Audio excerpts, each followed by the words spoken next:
Assalamualaikum warahmatullahi wabarakatuh. Perkenalkan, nama saya Lia Malia Apriliani dari kelas MN 19C. Di sini saya akan menjelaskan tentang efisiensi pasar.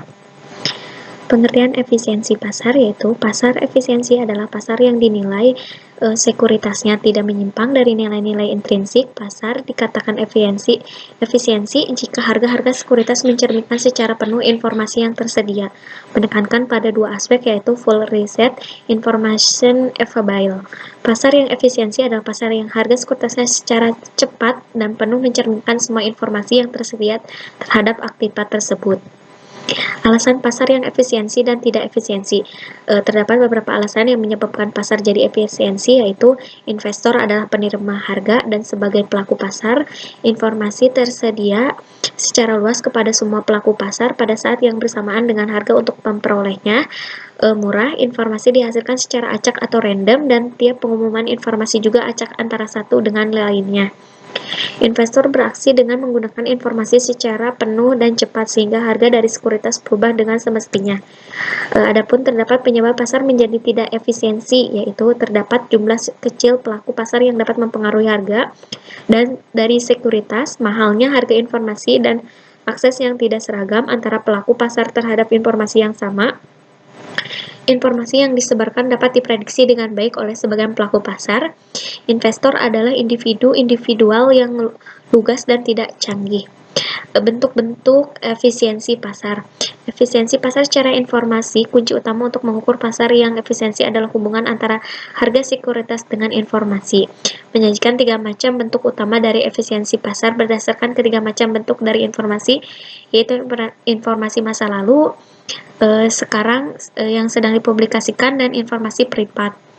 Efisiensi pasar bentuk lemah, ada work from, pasar dikatakan efisiensi dalam bentuk lemah jika harga dari sekuritas tercermin secara penuh. Efisiensi pasar bentuk pasar setengah kuat atau semi strong from, dikatakan demikian dengan jika harga sekuritas secara penuh mencerminkan atau full reset. Ada laporan keuangan perusahaan emiten. Informasi tersebut dapat berupa informasi yang dipublikasikan hanya mempengaruhi harga sekuritas dari perusahaan yang mempublikasikan, contohnya dalam bentuk pengumuman. Informasi yang dipublikasikan yang mempengaruhi harga-harga sekuritas sejumlah perusahaan, contohnya peraturan pemerintah dan peraturan dari regulator yang berdampak pada harga sekuritas perusahaan yang terkena regulasi. Yang ketiga ada C, informasi yang dipublikasikan yang mempengaruhi harga saham sekuritas semua perusahaan yang terdaftar di pasar saham. Ada kategori pengujian efisiensi pasar, yaitu 1. Pengujian secara statistik. Pengujian secara statistik dapat dilakukan dengan menguji independensi dari perubahan-perubahan harga sekuritas. 2. Ada pengujian secara aturan perdagangan teknis. Untuk pasar yang tidak efisiensi bentuk lemah, pergerakan return atau harga sekuritas dari waktu ke waktu dapat mempengaruhi pola return, pola tertentu maksudnya. Selanjutnya akan mempresentasikan tugas portofolio tentang evaluasi saham atau penilaian saham. Secara umum dikenal dengan adanya 3 jenis nilai saham, yaitu nilai buku merupakan nilai yang dihitung berdasarkan pembukuan perusahaan penerbit saham atau emiten. Nilai pasar adalah harga suatu saham di pasar. Nilai intrinsik atau nilai teoritis adalah nilai saham yang sesungguhnya atau yang seharusnya terjadi. 2. Ada pengambilan keputusan investasi yang dilakukan investor yang melibatkan informasi nilai saham tersebut. Apabila nilai intrinsik lebih besar daripada nilai pasar, maka saham dikatakan undervalued atau merupakan contoh indikator beli. Apabila nilai intrinsik lebih kecil dari nilai pasar, maka saham dikatakan overload dan ini merupakan indikator jual.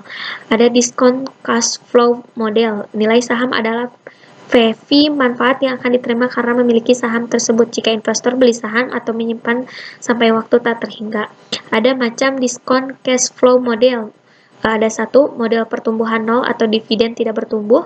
2. Model pertumbuhan konstan. Pada umumnya dividen bertumbuh sesuai dengan tingkat pertumbuhan perusahaan. Asumsi ini biasanya diterapkan pada perusahaan yang telah mapan atau memasuki tahap kedewasaan.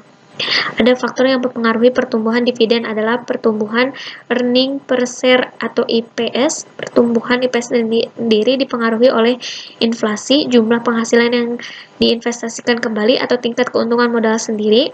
Ada dividen yield and capital gains yield. Keuntungan adalah suatu hal yang diharapkan dari pembeli saham atau investor. Apabila penyimpanan saham selamanya, berarti investor mengharapkan dividen saham. Di sini ada model pertumbuhan tidak normal atau ganda. Dividen saham juga bisa atau tidak bertumbuh konstan, tapi berubah sesuai dengan daur hidup perusahaan. Keduanya ada model di konto dividen. Di atas mengasumsi bahwa dividen akan dibayar sampai periode terhingga.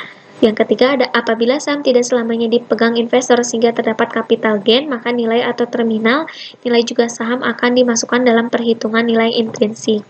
Ada mode kelipatan laba. Yang pertama, model ini lebih populer digunakan di kalangan analis saham dan praktisi.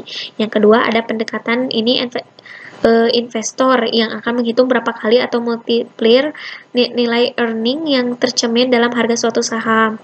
Yang ketiga ada PER adalah rasio yang menggambarkan perbandingan antara harga saham dengan earning perusahaan, laba per lembar dari sahamnya. Rasio ini menunjukkan berapa besar investor menilai harga saham terhadap kelipatan earning.